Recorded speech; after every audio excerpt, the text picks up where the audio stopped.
Hi mga kalamiglawas! Nandito po kami sa puntod ng aking mga magulang. Kasama ko si Arvel, ang aking pamangkin na kwapo.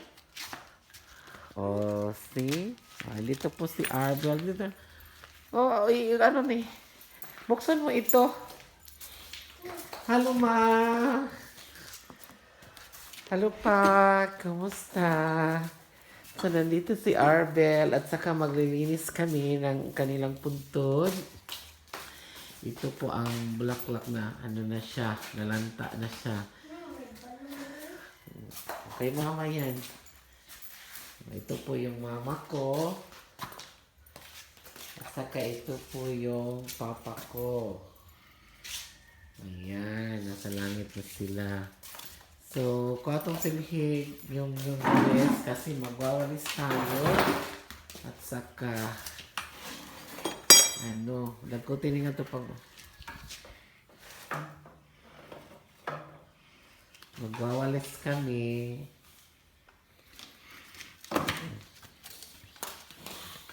Maglilinis kami na puntod nila.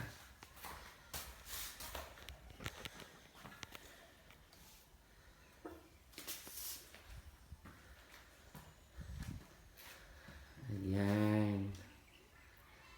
So ito lang palagi mga kalamiglawas yung ginagawa namin bawat Lunes po kasi para sa mga kaluluwa po itong araw ng Monday at saka dadalaw kami sa puntod ng mama at papa ko. I miss you, mama and papa. I love you so much. Sige na.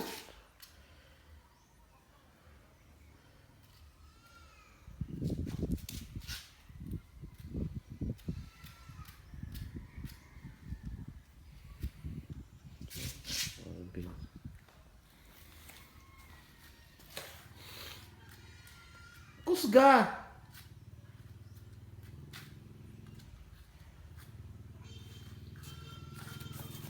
Hey, kupti. Kupti kumayo.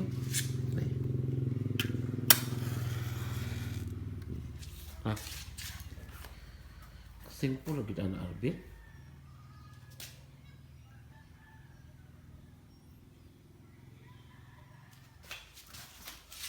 Ibutan dia.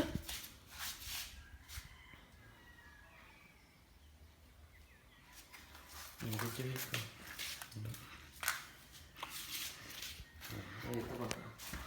So ito po mga kaibigan, mga kalamiglawan. So maglilinis po tayo dito sa aming museum ng mga magulang ko. Kasi tuwing Lunes lang kami pupunta dito, dadalaw dito, kaya lubos-lubosin na natin. Linis na tayo. Ito sa to? Sa CR to. Ito po yung CR, mga kaibigan. So, sira natin kasi walang tao. Linis-linis lang ng kaunti kasi malinis naman siya. So, maglilinis lang tayo ng kaunti. Kasi naglilinis naman sabi the other week. Ito po yung truck ko. So, marami ditong plastic po. Mga basura dito. Siguro basura ito ni Arvel.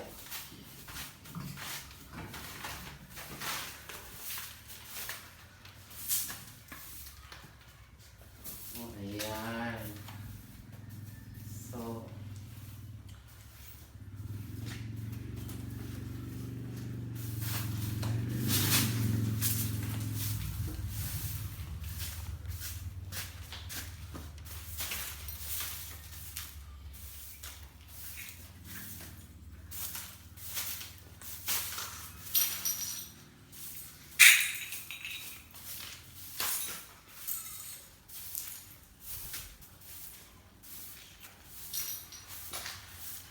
So ito na mga kalamig lawas, maglilinis na muna ako dito.